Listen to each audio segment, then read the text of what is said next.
Oke, salam jumpa ya di video penjelasan mata kuliah Sosiologi Pemerintahan. Ya, pada video kali ini saya akan menjelaskan tentang mengapa penting kita harus mempelajari sosiologi pemerintahan.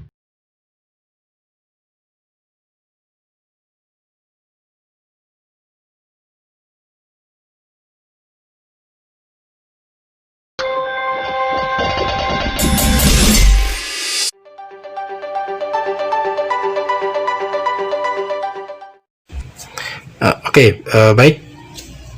Bagaimana arti penting studi sosiologi pemerintahan?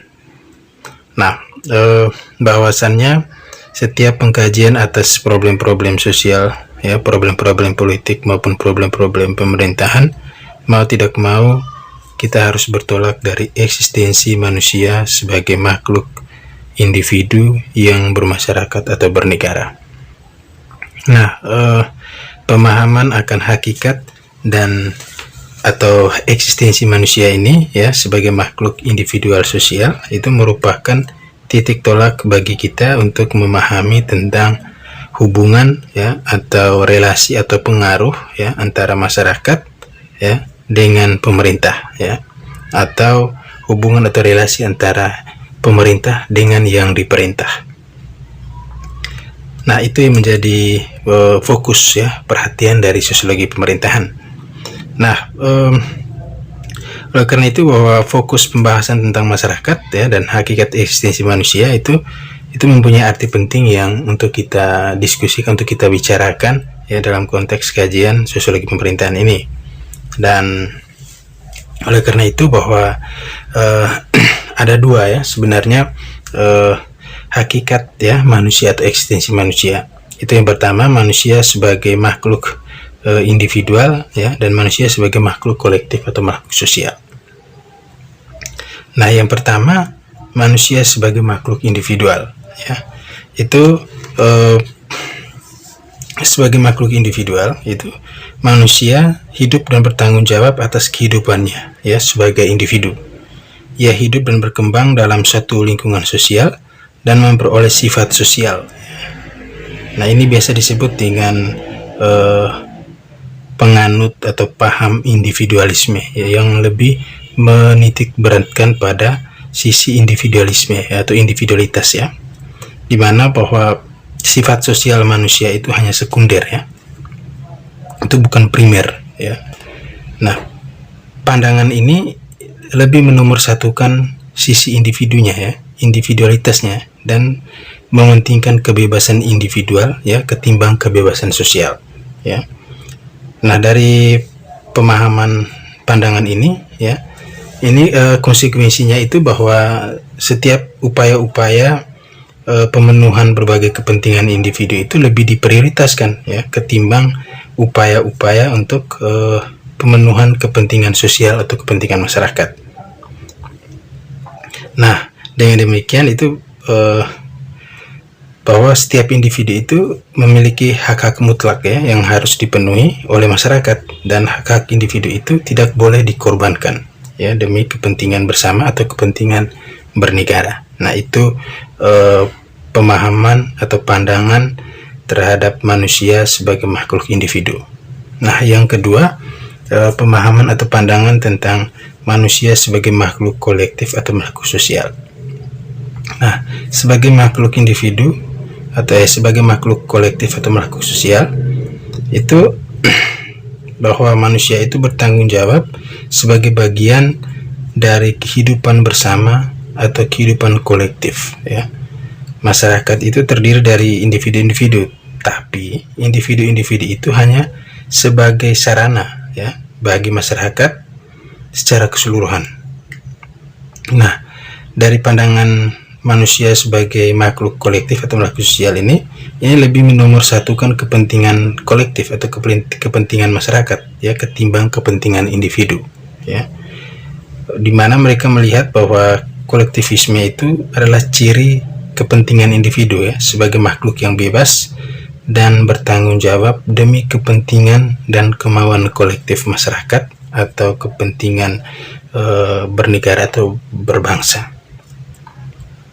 Nah, jadi individu pun itu dapat dikorbankan ya demi kepentingan masyarakat.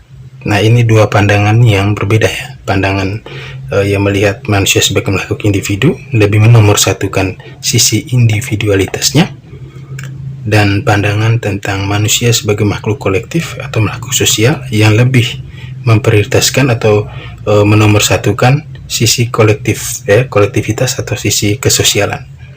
Nah, ini dua pandangan yang berbeda. Nah, dari kedua pandangan yang berbeda ini muncul pandangan ketiga yang menyeimbangkan sisi individualitas dan sosialnya ya. Itu menurut pandangan ini bahwa manusia adalah satu kesatuan ya, substansial ya, yang tidak bisa dipisahkan ya, antara aspek individu dan aspek sosialnya ya.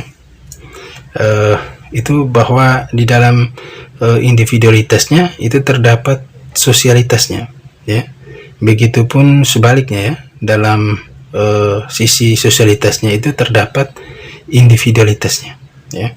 Pandangan ini juga menegaskan bahwa antara individu dan masyarakat itu tidak boleh saling dipisahkan ya, tidak boleh bertentangan. Itu menjadi satu kesatuan ya, individu dan sifat individu dan sifat kesosialitasnya itu. Dari pandangan tentang manusia sebagai makhluk individual sosial tadi ya, itu menyebabkan manusia itu mempunyai dimensi-dimensi kesosialannya. Nah, ada 3 dimensi kesosialan manusia. Itu yang pertama, itu dalam penghayatan spontan individu, yang berarti bahwa dalam segala apa yang dilakukannya, ia merasa ditentukan oleh kehadiran manusia-manusia lain atau kehadiran sesama-sesama yang lain ya, bahwa untuk memenuhi kebutuhan hidupnya itu ia membutuhkan kebersamaan ya dengan sesama-sesama atau orang-orang yang lain. Yang kedua, itu berhadapan dengan lembaga-lembaga sosial ya, yang berarti bahwa kebutuhan manusia itu hanya dapat dipenuhi dalam kebersamaan dengan orang lain, dan ada lebih banyak lagi ya kebutuhan-kebutuhan yang pemenuhannya itu sangat dipermudah apabila diusahakan secara bersama-sama ya, dan pola-pola tindakan bersama itu ya, itu disebut dengan lembaga. Nah, yang ketiga ya, dimensi yang ketiga yaitu dimensi sistem nilai ya. Itu mencakup sistem kepercayaan ya, pandangan hidup ya, filsafat, ideologi dan lain-lain sebagainya. Nah, fungsi utama dari sistem-sistem nilai ini ya, dimensi yang ketiga ini, itu adalah untuk memberikan legitimasi terhadap struktur-struktur sosial ya, atau terhadap kehidupan sosial yang dihadapi oleh manusia.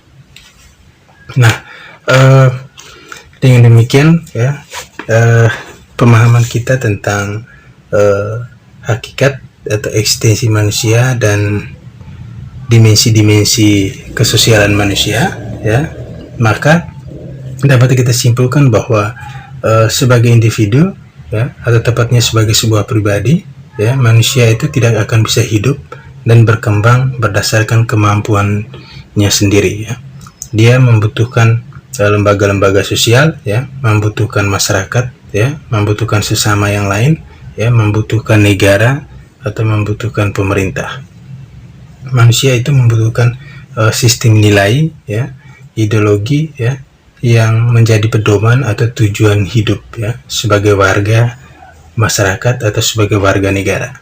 Nah, begitu pula ya, dalam proses hidupnya ya, sebagai pribadi itu ikut memberikan bentuk ya kepada lembaga-lembaga ya, seperti lembaga sosial ya, sistem nilai dan ideologi yang bersangkutan. Jadi ada hubungan timbal balik ya. Nah,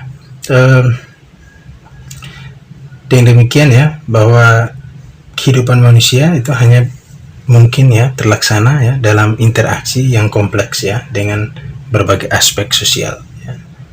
itu termasuk ya dalam interaksi dengan masyarakat ya sebagai keseluruhan atau dengan suatu negara yang ditata berdasarkan aturan tertentu. Dalam konteks ini ya, bahwa manusia ya mau tidak mau harus berinteraksi ya dengan pemerintah atau dengan negara yang menentukan gerak hidup masyarakat sebagai satu kesatuan. Nah, keberadaan pemerintah negara itu diperlukan untuk memaksimalkan atau memandu potensi dan kekuatan real sosial dalam masyarakat demi tercapainya tujuan negara. Nah, di sini kita melihat bahwa ada fungsi dari pemerintah atau negara itu, yaitu untuk menyelesaikan berbagai permasalahan ya, berbagai masalah atau problem yang terjadi dalam hubungan antar pribadi ya, hubungan antara individu, hubungan antara kelompok, atau hubungan antara warga negara dengan warga negara lain berdasarkan pada aturan-aturan atau ketentuan yang telah ditentukan dalam aturan atau dalam peraturan perundang-undangan. Nah, dalam rangka pemenuhan fungsi-fungsi negara ini, yaitu fungsi pemerintah ini, maka pemerintah mau tidak mau itu harus menyiapkan diri ya sebagai salah satu organisasi atau sebagai agen negara yang mempunyai kewenangan yang sah untuk menerapkan berbagai aturan. Dengan demikian bahwa pemerintah atau negara ya dalam upaya untuk menciptakan setiap kebijakan ya, atau aturan tadi, itu harus mendasarkan diri ya pada kebutuhan real masyarakat ya, dan bukan pada kepentingan pemerintah semata ya. Dan inilah menjadi pandangan ya tentang arti penting kita mempelajari sosiologi pemerintahan.